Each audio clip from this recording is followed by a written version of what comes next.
To order, it is 10:01. We'll start with a salute to the flag. If Commissioner Clark can lead us in the pledge. Please join me in the Pledge of Allegiance. I Pledge allegiance to the flag of the United States of America and to the republic for which it stands, one nation, under God, indivisible, with liberty and justice for all. Thank you very much. We'll now move into our roll call. Madam Clerk. Chair Alexis Hill. Here. Vice Chair Jeannie Herman. Michael Clark. Present. Mary Lise Garcia is absent today. Clara Andriola. Present. Fire Chief Richard Edwards. Present. Deputy District Attorney Jennifer Gustafson. Present. And I'm Kathy Smith, Chief Deputy Clerk. You have a quorum. Thank you so much. We'll now move into item 3, which is our public comment. If Chief Edwards can help us with that. Yes. Public comment. Comment heard under this item will be limited to 3 minutes per person and may pertain to matters both on and off the Board of Fire Commissioners' agenda. However, action may not be taken on any matter raised during this public comment period until the matter is specifically listed on an agenda as an action item. The board will also hear public comment during individual action items, with comment limited to 3 minutes per person. Comments are to be made to the Board of Fire Commissioners as a whole. Okay, Madam Clerk, any public comment? No one has signed in. Okay, thank you. We'll now move into item 4, Chief Edwards. Item 4, Commissioner or Fire Chief's announcements, requests for information and topics for future agendas. Okay, do you have anything for us, Chief? I do not. All right, Vice Chair Herman. Okay, and Commissioner Andriola. Just a quick reminder that today, November 4th through November 11th, is Operation Greenlight to support and show appreciation for all veterans. So if you can help light up our community green, that would be great. Thank So you. great. Thanks for that reminder. Commissioner Clark. Thank you, Madam Chair. I want to take this opportunity to recognize a fire captain with Truckee Meadows Fire, John Sieben. Am I pronouncing that correctly? Yes. Sieben. He saved someone's life last Thursday night at the Elks. They had a dinner there there at the Elks, and someone was choking on a piece of meat, and lady thought she was going to die for sure, and nobody in the audience seemed to know how to perform the Heimlich maneuver with, and he did. It just happened. He was there off duty as a participant in the dinner and was able to save a lady. So that just shows that you never know when something like that could happen. And this man came to her aid and saved a life. Just, you never know when it's going to happen. You're out having a dinner and enjoying friends, and next thing you know, you're about ready to die. And she was saved by him. So I think we should have a commendation or something for him in the future if we could do that. Thank you. Thank you. All right, we'll now move into our consent items. Do any board members want to pull a consent item? I'm not seeing that anyone does. Madam Clerk, is there any public comment on consent? No one has signed in. Okay, I'm looking for a motion on the consent. Move to approve. Thank you, Commissioner Andriola. Thank you, Vice Chair Herman. We have a motion and a second, and we have no public comment. All those in favor, please say aye. Aye. Any opposed, please say nay. And that motion passes unanimously. Thank you very much. And now we'll move into our presentations. Item 6, Chief Edwards. Yeah, so item 6, is the presenter here from the National Weather Service? I'm not seeing him. Okay. Madam Chair, if we could maybe push that down Of the course. agenda. Yes, of course. Absolutely. We'll move into item 7, Chief Edwards. And Madam Chair, if I may join the rest of the team down at the podium for Yes. these awards. It's So very exciting. exciting. And then maybe afterwards we can get all the commissioners together for a picture. We love it. Thank you. Fantastic, thank you.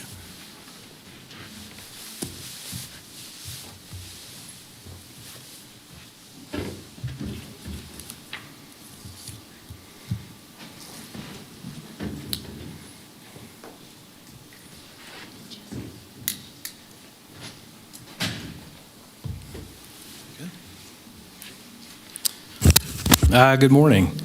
For the record, Joe Shum, Division Chief Operations for Truckee Meadows Fire and Rescue. This morning we have a number of awards for employees and citizens to recognize some outstanding service to the community. We have 4 Clinical Excellence Awards today.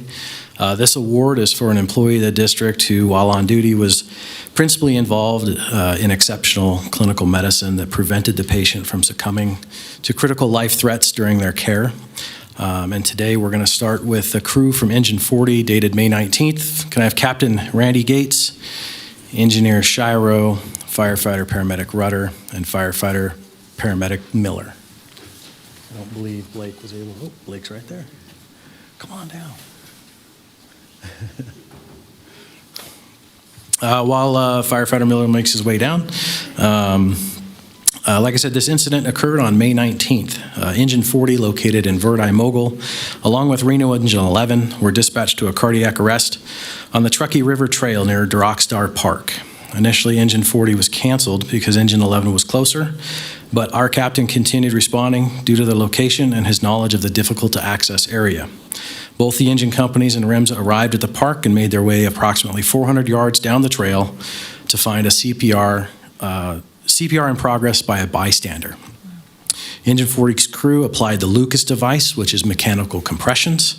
The crews worked quickly and cooperatively together to render appropriate aid and collectively agreed to carry the patient with a mega mover to the ambulance while resuscitation continued with shocks and medications. The patient had a pulse at the ambulance.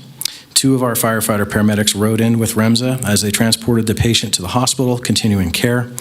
While at the hospital, the patient was removed from the Lucas device and began breathing spontaneously. We've heard that the patient was walking and talking days later, but has a long road to recovery. With only one engine company, the chance of carrying the patient out while simultaneously providing care would have been immensely more difficult, if not impossible. This scenario represents a wonderful outcome through multiple agencies working together and close cooperation and teamwork. So for that, we have the Clinical Excellence Award for Captain Gates, Engineer Shiro, Firefighter Rudder, and Firefighter Miller. Wow, great. That's amazing work.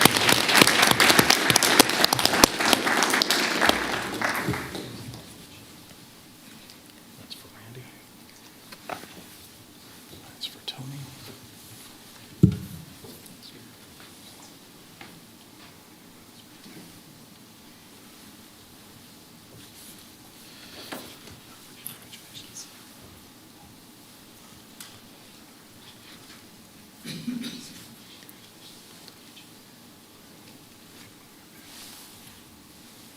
Perfect. All right, thank you. Thank you. Saving lives. It's amazing.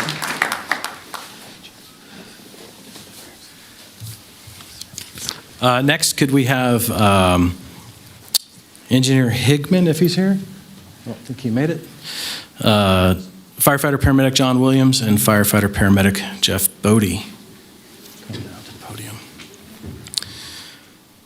For this Clinical Excellence Award, on June 4th, Engine 33 responded to a medical call in District 33, and upon arrival, found the patient lying in the street near a sidewalk in cardiac arrest.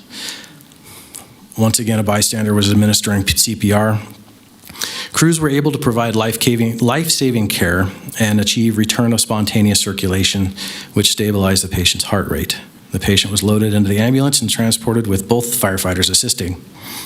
Though the patient later passed away, we're grateful for the swift, compassionate actions of our first responders and want to send our heartfelt condolences to the family. Absolutely. So for this, we had Acting Captain Mike Lambert, who's not with us today, Engineer Gino Higman, and again, Firefighter John Williams and Firefighter Jeff Bodie that were able to deliver the patient with pulses to the hospital. Wow.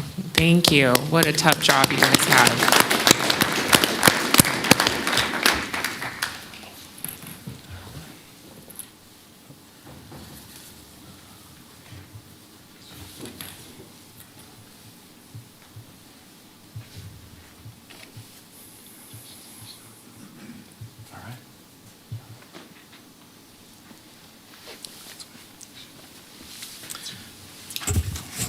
Next, for clinical excellence, we have Captain Noe Henry, Engineer Shad Vetrock, Firefighter Paramedic Andrew Mann, Firefighter Paramedic Brian Keller, and Firefighter EMT Austin Fotinos. As some of those members make their way here, on July 17th, Engine 46 and Medic 46 were dispatched to a call involving a self-inflicted gunshot in Hungry Valley. The crew was able to treat and initiate transport of the patient in just 6 minutes after arriving on scene. It's a truly impressive timeline given the nature of injury and the environment that they were facing. Paramedics Keller and Mann, along with firefighter EMT Fatinos, initiated care measures while en route to Renown Medical Center in Medic 46. Captain Henry drove the ambulance, with the three working as a team in the back. Engineer Vetrock then followed the medic in the engine, and the patient was transitioned to a higher level of care with a pulse and an outcome that was directly tied to their rapid assessment, focused interventions, and seamless execution by our team. So for that, we give them the Clinical Excellence Award. Wow. Here today we have Captain Henry and Firefighter Mann. Wow. Thank you.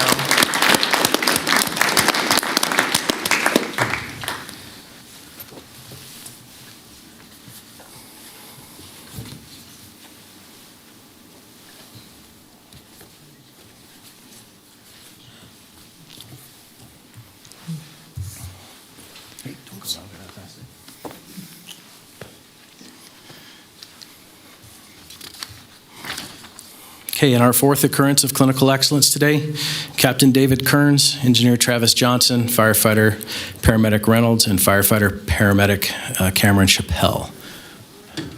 Unfortunately, not everybody can be with us every time. On July 17th, Engine 33 was dispatched to a reported cardiac arrest. Upon arrival, the crew was directed by a family member to the patient who was in cardiac arrest. Washoe County Sheriff's Officer was performing chest compressions when they arrived. They immediately took over CPR and initiated ALS interventions. REMSA arrived shortly thereafter and assisted. And thanks to their quick action and training, the patient regained a pulse before being transported to the hospital. Once again, unfortunately, the patient later passed away, but we are grateful for the swift and compassionate actions of our first responders, and once again send condolences to the family. Yes. With us today is Firefighter Chappelle. Thank you.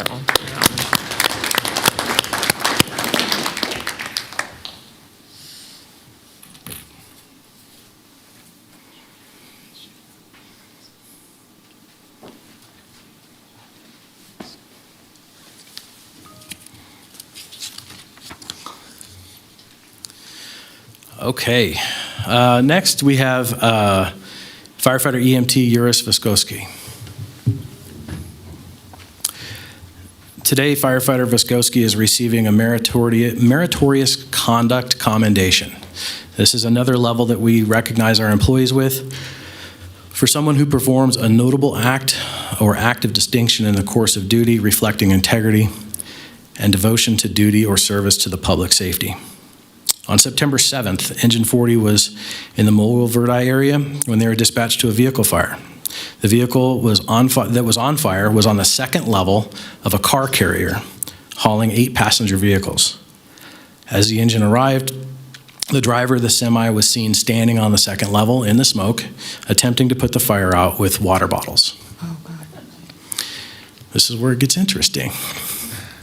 The only firefighter who speaks Russian on our fire department happens to be Firefighter Vyskoski. And as luck would have it, the driver only spoke Russian. Wow. So Firefighter Vyskoski was a part of that crew that immediately prevented any further damage due to the language barrier. Vyskoski stepped in, guided the driver to safety, gathered necessary documentation and information, and allowed the rest of the crew to focus on putting out the fire and managing traffic on Interstate 80. We're happy to report that the fire resulted in no injuries or loss of life, and because of Firefighter Vyskoski's actions, he is being awarded with the Meritorious Conduct Commendation. Wow, that's so great.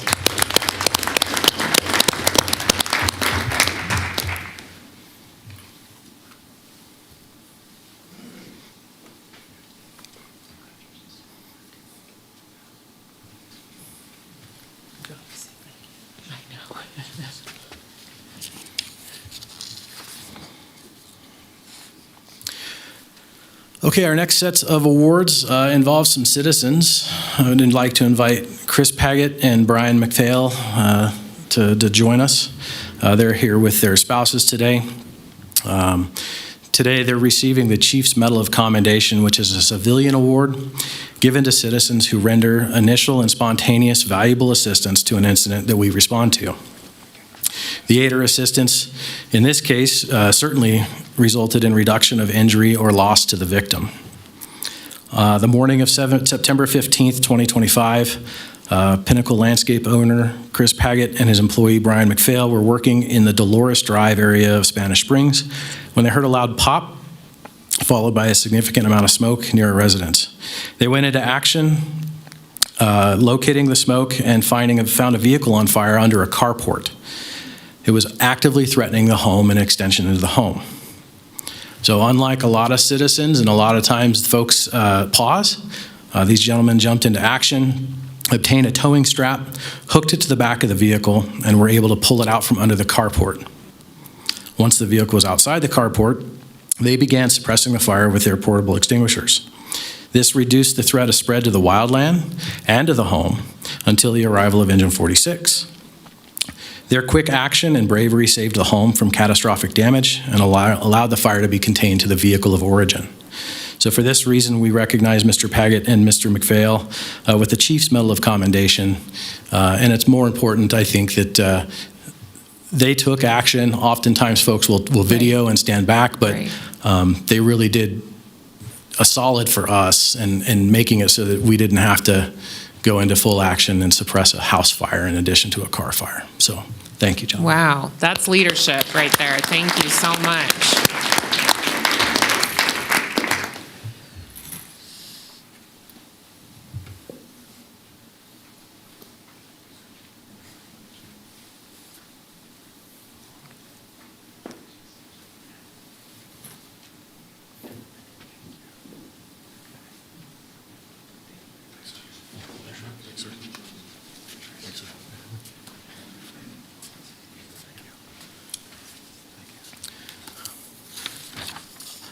It goes without saying that although these are some of the awards that we give today, there's a lot of incredible actions that occur out there in the field every day.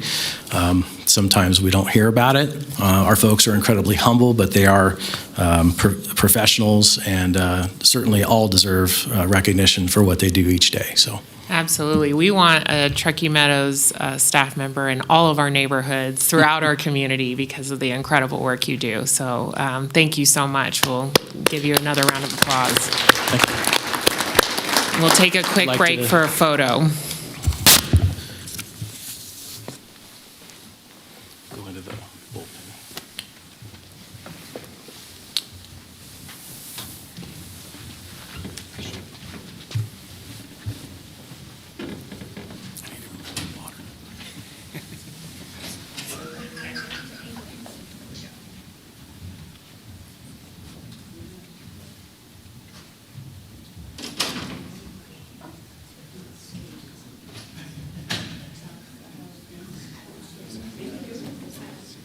You guys could angle yourselves like maybe you two. Henry, you look this way. There you go. We should get a little closer. Shoulder to shoulder. There you go. Reach yourself like you like each other.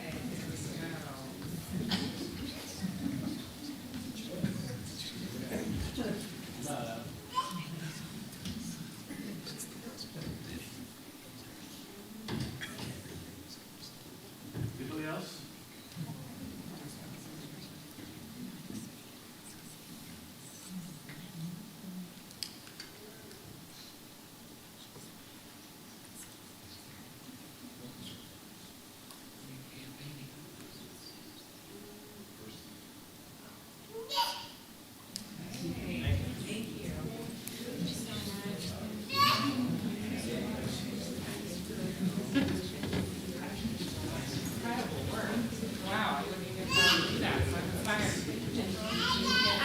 See, maybe. Thank you so much. Thank you. Yeah, exactly. Thank you so much.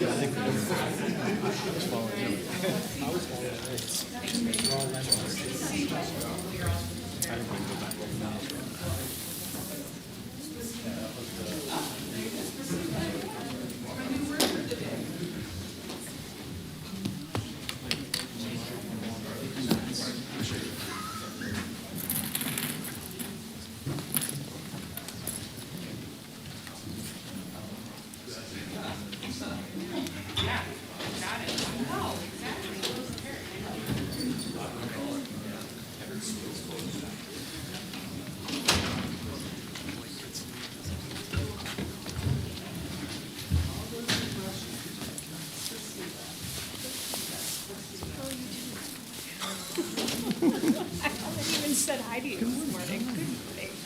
It's been a whirlwind.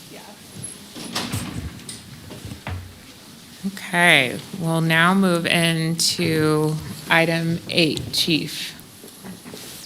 Madam Chair, if I may, can we go back to item 6? We do have our Absolutely. presenter here, Great. if that's all right. Yes.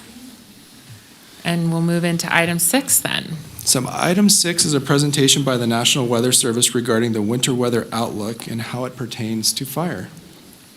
Wonderful. We love these presentations. Welcome. Hi, good morning. My name is Tim Bardsley. Thanks for the invitation to be here. I'm the Senior Service Hydrologist at the National Weather Service Reno office. Can I advance my own slides here? Yes, perfect. I'm here, we're mostly talk about the winter outlook and how that looks for our area. I have just one slide here on what's going on currently. I think most people here are probably on our email briefings. If not, you can contact me to get connected to those. But we have basically a lot of wind coming through, ramping up tonight into tomorrow morning, and with some wetting rains. Mostly, the rains are mostly focused kind of Tahoe north. The winds are going to be throughout the area. We've actually issued a high wind warning starting at 1 a.m. Tomorrow, through the day tomorrow, for basically the Reno, Carson area, Tahoe down through Mono County. The rest of our service area is under a high wind advisory, so we're expecting high winds kind of throughout the area. While we've had a pretty good start to the water year, October 1st is the start of our water year, these high winds do have some fire concerns, especially down in southern end of Mono County. But we're going to have very strong downslope winds. We've had pretty dry conditions over the past week, so definitely not something to be ignored.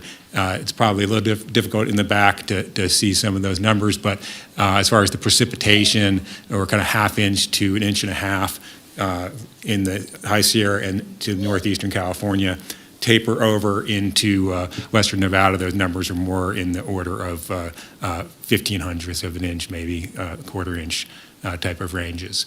But very high chances, 40 to 70%, of having damaging winds of 60 miles an hour more, especially in the wind-prone locations, 580, 395 quarter, up to 100-mile-an-hour winds up high along the crest. Going more in the outlook, I'll first talk about the drought status. We're in pretty good shape here, especially in northern Nevada. Most of our area is actually drought-free. The yellow on that map indicates what's called abnormally dry, which isn't really a drought classification. It's just like moving, it's nearing drought. And we've actually, in the process of the past month or so, with the kind of good start to our water year, we've been seeing that area shrink, and we may see additional shrinkage of that abnormally dry. But our region right here actually is in no drought at all. You can see on the right-hand side of the graphic is the drought outlook. So basically, southern Nevada, southeast and southeastern Nevada, and far eastern Nevada, sorry, are expected to continue to stay in drought, where drought conditions are not expected to worsen in our area through the seasonal outlook here. The soil moisture conditions are quite favorable. This is a modeled product looking spatially at the whole country, but focused here on Nevada. You can see northern Nevada in quite good shape. Against southern Nevada, the soil moisture anomalies is measuring the top meter of the soil is quite dry down in southern Nevada, but good in the north and kind of near normal, slightly above normal here in our area. Looking at it from a different way, this is the SNOWTEL network. So this is a bunch of measurement stations. They're up in the mountains. They measure snowpack and precipitation and soil moisture. The black line on this graphic is the current water year. So starting on October 1st, that black line's tracing where we are now. The kind of bluish-green line you see on that graphic is last year at this time, and there's a light green line that's hard to see that is the median for these sites. So we're in pretty good shape. We're not anywhere near record conditions, but we're well above normal soil moisture in the mountains right now. It's very good timing for that, as we haven't really had any significant snow accumulation. It's nice to get some moisture in those soils before you build a snowpack, so you have more efficient, chance of better efficient runoff in the springtime. As far as the significant fire outlook, these just came out yesterday from the National Interagency Fire Center. The upper left is the November outlook, and the bottom right is for December. So basically, for our area, showing kind of normal conditions. And certainly want to monitor any long dry periods, and then, of course, the strong wind events as well going forward. As I'm sure everyone in this room knows, we've definitely had some events this time of year, in November and around Thanksgiving even, with strong wind events. So not to be ruled out, although we're in better shape than some of those other years with the moisture. Okay, so what do we have? What does our actual outlook look like? And outlooks for our area are we do quite a good job on the short-term weather. When we get out to seasonal, it's really challenging. There's a lot going on in our area. There's some parts of the country that have more skillful forecasts than ours, but to be completely honest, it's not the best here. So we kind of joke about the 8-ball or the dice, but we have a bit better science than that, but it's not as strong a signal as we would like. So we always talk about ENSO, which is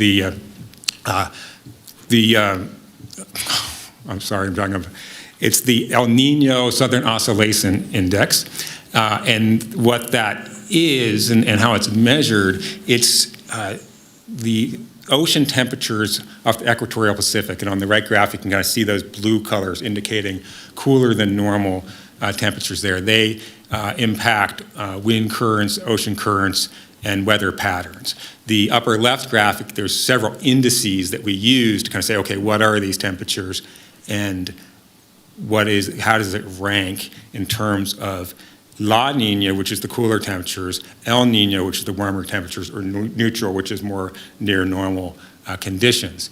And on this graphic, the plot on the left is kind of showing you kind of where we have been over the past year. It starts on December 2024. So you can see last winter, we were in a weak to moderate La Nina.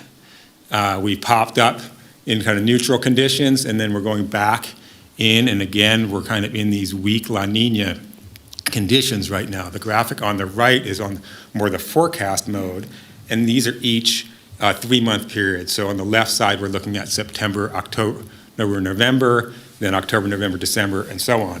The core winter months, December, January, February, and January, February, March. So December, January, February, we're saying, well, there's a 55% chance we'll be in these weak La Nina conditions, and then shifting into neutral conditions for the later part of the winter. So most probably weak La Nina into neutral. What does that mean for our area is the big question. And so generally speaking, this is probably the graphic, similar graphic folks have seen, what happens when you have a La Nina. It tends to be drier in the south, wetter in the northwest, and then colder up in the into Canada. And this is typical conditions, but as I'll show you in the next slide, we have a lot of variability in our area, and this is why the predictability is not as great as we might like it to be. So a couple more graphics of typical, and here is for ENSO neutral case, which, like I said, we're aiming towards the later part of the winter into spring, and the precipitation mean on the left and the temperature mean on the right. And basically it's saying on the precipitation, on the neutral conditions, leaning a little bit on the dry side along the Sierra. It's actually a little bit more favorable as you get into western Nevada, but not too far off from normal conditions on average. Then temperatures are, this is a little bit washed out with the lighting, but close to normal, a little cooler in the mountains and in northwestern Nevada, and then a little bit warmer in more central Nevada. In contrast, the weak La Nina case, on the precipitation, it's a little bit stronger signal for that little bit wetter into northwestern Nevada, but still a little bit dry in the Sierra, and then kind of cool to normal temperatures. Again, these are the average, and this is based off of 12 weak La Ninas since 1950. But this, I think this graphic actually tells a bigger story. This is looking at the winter precipitation, December through February, prime winter months, with the blue in the center indicating neutral conditions, the green La Nina on the right, and the red El Nino on the left. You can see whatever happens, there's a wide amount of variability. We can have wet years and dry years in all three cases. And we've kind of circled where we expect to be this year. We've seen extremely wet and extremely dry conditions in the neutral. And in the weak La Nina, we've seen quite wet and quite dry, not quite the extremes we've seen in the neutral conditions. The one thing we have noticed that we don't have a lot of science behind this, but there's a lot of data that shows that on our biggest flow years in this area have occurred in weak La Nina and neutral years. So on the left graphic here, we're looking at the peak flow for the Truckee River at Farad, and on the right, we're looking at the peak at the West Fork of the Carson near Woodfords. And you can see this tendency on both those graphics to the highest ones to sit on that white to blue interface, which is that weak La Nina neutral line. So we've seen quite a bit of our biggest floods, most of our big floods historically in the last 100 or so years in these kind of events. This is only looking at 1950 to 2024. Having said that, you can see in those same, and my pointer, I'm not sure if it works very well, I know the people, council up front can't see it. There's extreme years, but there are more that are normal and even below normal. So nothing to freak out about, but something to certainly pay attention to in terms of the flood potential. Okay, so our seasonal outlooks, I already kind of alluded to this. Here's the what we had as observed temperature last year. So I want to compare this to what our seasonal outlooks look like. So this time of year, we're saying, okay, it's going to be warm in the southwest and kind of cooler to the northwest. And on the right-hand side, we're saying it's going to be dry down in Arizona, New Mexico, wet up in Northern California and Oregon. This is what we got. So not horrible, but not exactly a slam dunk, right? Thinking to these forecasts, we kind of have a joke in our office, these are too good to ignore, but not quite good enough to use. They are making headway, and a lot of smart people working on them, but it's a challenging problem. That said, let's look at what my colleagues over at the Climate Prediction Center are predicting for this winter, and this is November, December, January, with precipitation on the left side. And you can see a slight lean, that light green up top, you're seeing a slight lean towards wetter to the north, the northern third of Nevada, and then kind of the equal chances for the rest of Nevada. And on temperature, a slight lean for warmer conditions for this November through January period. And then if you break this down for Reno, this is kind of the breakdown of the probabilities. And it says on the temperature, we're 40% more likely to have warmer than normal conditions. But 33%, which is one third chance of these three bins to have normal, and 27% have cooler. So it's really just a slight tilt in the odds more than this is going to be a warm season, right? And then you look at the precipitation, there's basically no signal at all there. Those bins are all pretty equal size. And then if you take a quick look at the December, January, February, kind of the core winter months, on the precipitation again on the left, we have nothing, right? This is equal chances. Some people like to cynically say equally clueless, but it's kind of anything could happen there. We don't have any good signal, and again, a weak signal for the warmer temperatures. And when you break those down for the Reno area, you see those probabilities aren't telling you much. There's a very, very slight lean towards warm and nothing, giving you a good indication one way or another on the precipitation. Talking about our predictability spectrum, I alluded to this a little bit earlier. 7 to 14 days, we can generally tell you these broad patterns. Are we heading into a wet versus dry period? Are we expecting some bigger wind event types of things, but not specific days even, just general trends. And then in the 2 to 5 time period, we can say, and on that 7 to 14, and when we had the big storms, people here probably all remember our flooding in 2017, for example. We were talking about that event like at least 10 days out, right? We couldn't say this is going to be a big flood event, but this is something to watch. And as it ramped closer, like, yeah, this is something to really pay attention to. So the big, strong events we can see at quite a ways out, but the details, is it going to be all wind? What is the rain snow elevation going to be? Is it going to be a flood concern or a huge snow load and transportation issue? That's more coming into this 2 to 5 day window. And then the kind of 6 to 48 hour, kind of the smaller scale features.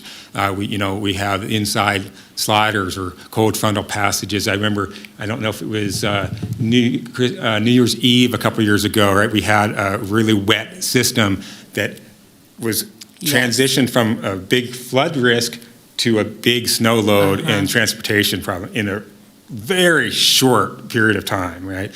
And that was on the sub 6 hour predictability. Where I remember going in at 5:30 in the morning thinking we'd blown the river forecast and watching a Tonopah low come in and transition that to snow at like 7:30, right? But that was super short lead time. So this example on the right is the Thomas Burn in Southern California when we had the 2018 Montecito debris flows.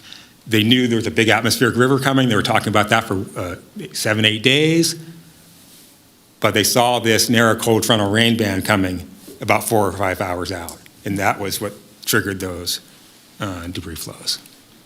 So we issue a bunch of watches, warnings, and advisories.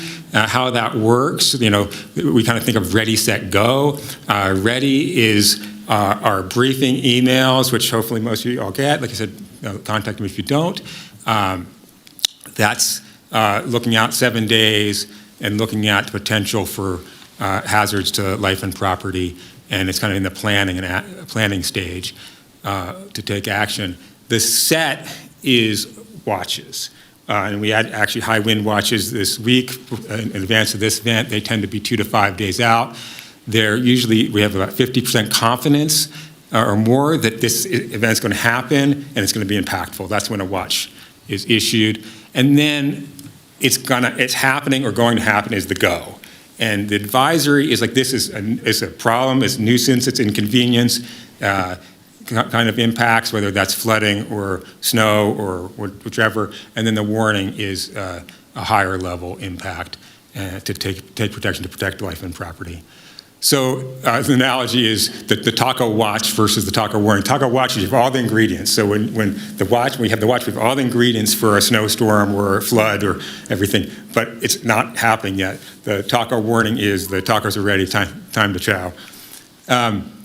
So I wanted to point out some of our resources, this webpage resources you can get, these digital forecasts for any area you want, anytime you want, and you can save, bookmark your areas.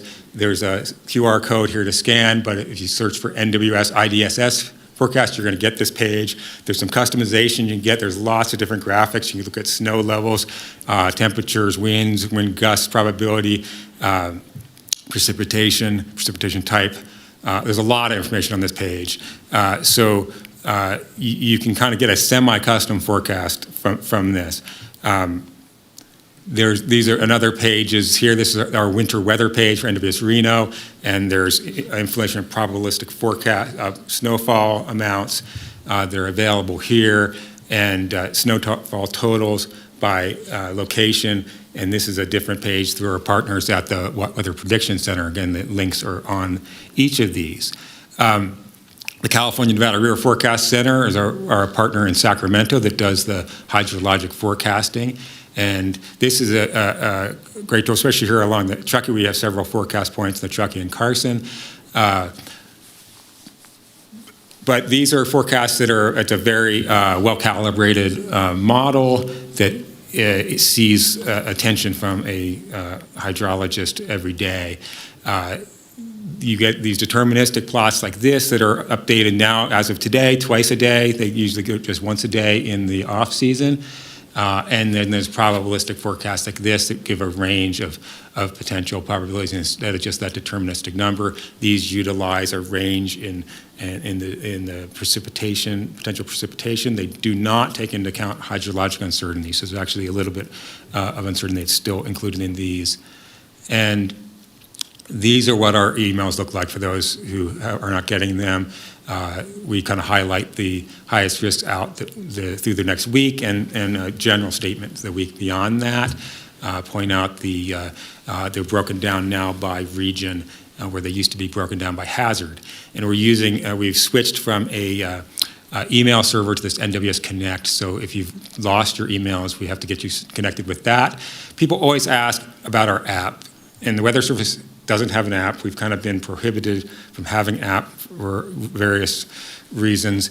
But there is a Weather Service person who decided that they were on their own going to develop an app. So this app here, which is called Everything Weather, if you do need an app, does use Weather Service data, does allow you to get alerts of watches, warnings, and advisories.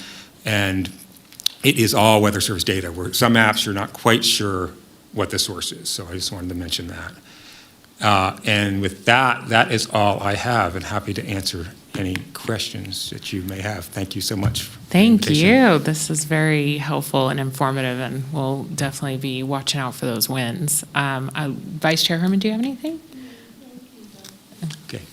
And Thank you. Commissioner Andriola?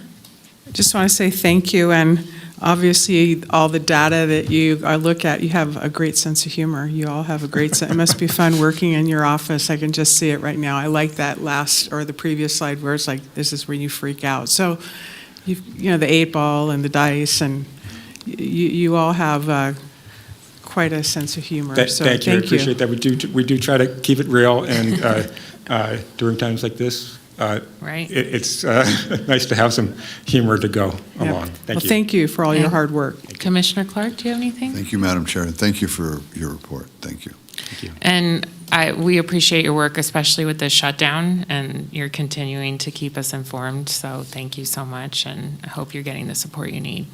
You're welcome. I'll pass that along to the rest of my crew. Thank you so much. Thank you.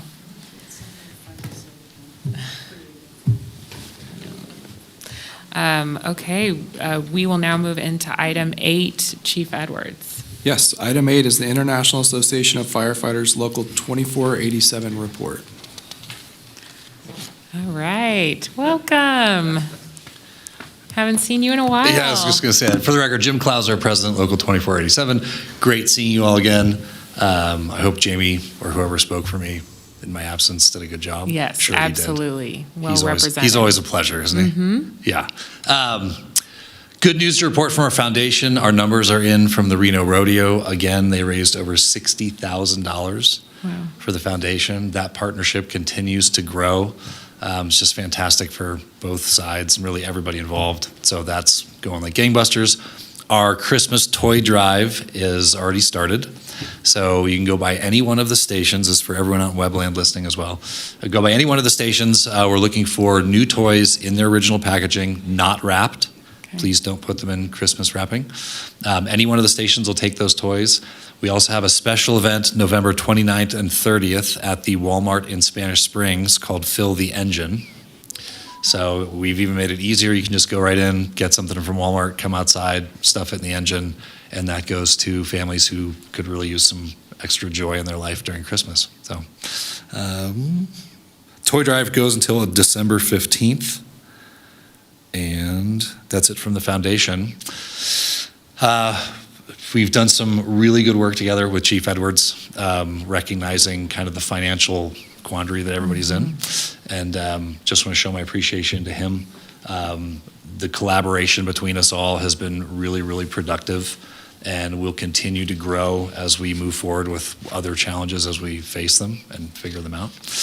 So I just wanted to say publicly to the chief, this has been great. He's been great so far, if you want to know. Like, earmuffs. He's awesome. Good choice. Good choice. And on a personal note, this is going to be my last meeting. Oh. So I'm not running again. I'm going to be retiring somewhere in the second quarter of next year. Oh, okay. So I just want to say personally, it's been a pleasure. It's been a privilege. I've learned a lot working with each of you. I've seen a tremendous amount of passion and dedication. And from this position, I can tell you, I have a whole other level of understanding and appreciating just how hard you work and the sacrifices you make. So I'm very appreciative of those and very thankful. And I hope everybody realizes we may not all look at problems the same way, but I think our hearts are all in the right place in trying to find solutions. And I think it's in those differences that the more creative solutions come out of that. So I appreciate all of you for the lessons I've learned and for what you've done for this community. So thank you. Thank you for your service, and thank you for your leadership as well, especially these are unprecedented times. For So sure. thank you for, working with this board and Chief Edwards, and, it's been a pleasure. So, and I'm so excited for you to retire because you Yeah. can do your next chapter. What will that entail? You may see me again. All right. Yeah. That sounds good. Yeah. Can't got wait. Got some ideas cooking. So All right. We Yeah. want you to continue that public service. So Awesome. that's awesome. thank you. Okay. Any board members have questions? Okay. Great. Thank you. Appreciate it. All right. Yes. Thank All you. right. Thank you. All right. We're now moving into item 9. Chief. All right, the fire chief's report. A couple updates. The construction projects continue across the district. Station 35 has been buttoned up for the winter, so they can start working on the inside of that. And that project is still on track to be done sometime late spring, early summer next Great. year. Station 37 is complete. We're working on getting our final inspection tomorrow, so very excited. And then we also have a ribbon cutting ceremony planned for next Wednesday, November 12th at 10 a.m. So look forward to seeing everyone out there and to celebrate the reopening, I guess, of that firehouse. We also took delivery of a new Type 3 fire engine, which we have here out front today. So hopefully after our meeting, we can go out and get a picture and kind of show you that apparatus and give you a tour of that. And then the call statistics for September, as the weather's changed, the temperatures are a little bit cooler. We got some precipitation back in September. Our calls decreased by 207 calls. And our fires decreased by more than 90%. We had 21 fires in the month of September. Oh my so God, it was brutal. incredible. Yeah. So super happy for that as well. But that concludes my update. Thank you so much. Any questions for the chief, Vice Chair Herman? Okay, Commissioner Andriola, Commissioner Clark. Okay, thank you. All right, we're now going to move into item 10, our All right. favorite report. So item 10 is a financial presentation on the status of the fiscal year 25-26 general fund and capital project funds as of September 30th, 2025. This is a non-action item. Welcome. Good morning, Good morning. Commissioners. Cindy Vance, Chief Fiscal Officer for Truckee Meadows, for the record. So for September 30th, just because of the timing of our board meetings, so we run a little bit delayed, and next month you'll actually get to see through November because of it being delayed, but this is now a month old. For our revenues usually track a little slower than our expenditures, just because consolidated taxes and all those tax revenues and even charges for services are coming in a few months after the events occur. So consolidated taxes, you don't see until the first payment in September. And then same with charges and services. We don't really start seeing those until we're able to start charging for them. So the revenues or the money coming in July and August are usually for the prior fiscal year. However, currently our taxes are at about 36.3% of budget, and we average is about 34.8. So for the first quarter, we are slightly above budget, but that's just one quarter out of 4, so we don't want to project that yet to the whole year. And I have seen what came in through October is a little bit down, so. Yeah, and it's the weird tracking we're Yes. with the new system, right? Well, this is property taxes, so this one isn't quite as impacted Okay. by the state stuff. Okay. But consolidated taxes, that was, with the state having their IT issue, we saw a very small payment in September, which was only $840,000. I did look, though, they did say they were going to make up for that, and our October payment was much larger. So that actually, if you looked at it, we were running under budget, but now when we include the next payment, which will be on the next presentation, we are actually above budget for CTAX. Okay. So that should start to actually be more consistent after their meeting that they had. So they are taking about 45 days to reconcile their consolidated taxes. So what we see should be a little bit more accurate than we had seen towards the end of last fiscal year and the beginning of this fiscal year, and smooth out to be consistent with our budgets. Great. So total revenues right now are just slightly under budget, but that is more timing than anything else. Okay. General fund expenditures. Now our expenditures, they happen timely, unlike the revenues coming in. So a lot of times we're spending the money that we haven't received revenues yet for. And that's part of our next item, which would be our fund balance, is why we need a healthy fund balance. Our salaries and wages are slightly above budget, but employee benefits are slightly below for that. So right now, we're really running right where we should be. I know we did adopt the resolution or the item that was in part of consent for some changes. So in next month, we'll present, when we show the detail, it'll include those adjustments so that we can see how we're running with the changes that we just adopted too. Great. That's great.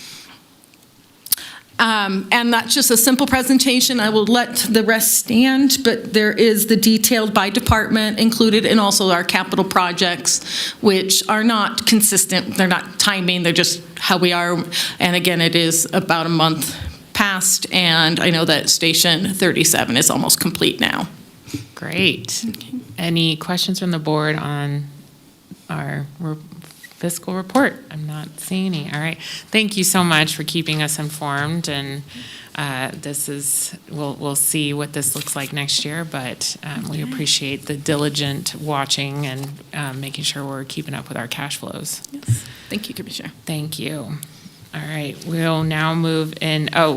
Our chief had come up with a block vote, if that is okay with the board. Chief, what was your recommended block vote?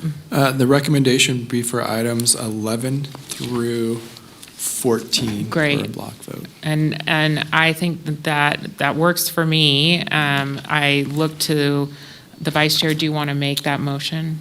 I'm sorry, it was 11 to 15. 15. Okay. Are you okay with 15, 11 to 15? All right, thank you. And I'll make the second. Madam Clerk, any public comment on 11 through 15?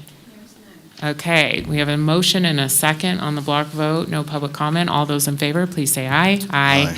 Any opposed, please say nay. And I think that passes unanimously, but it will probably come up on our screen here. There we go.